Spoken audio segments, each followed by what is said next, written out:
Assalamualaikum warahmatullahi wabarakatuh dan selamat sejahtera.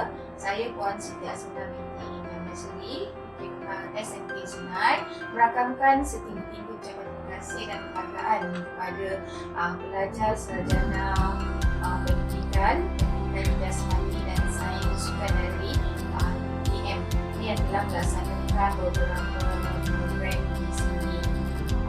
Dengan adanya program yang dilaksanakan oleh pelajar-pelajar tersebut, SMK Sungai banyak beroleh manfaat kepadanya.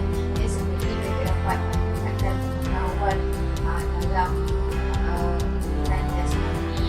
Pada masa yang sama, mereka dapat mengaplikasikan segala pelajaran yang dipelajari dalam belajar dan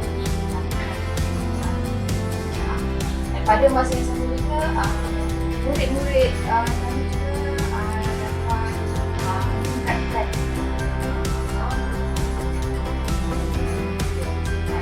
dan kesempatan ini juga saya rasa syarat yang telah memberi kejayaan sebenarnya kepada pelajar tersebut untuk menjayakan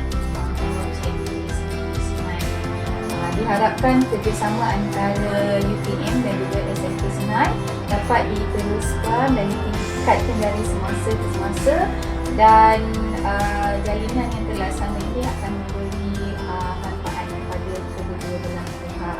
Sekian, terima kasih.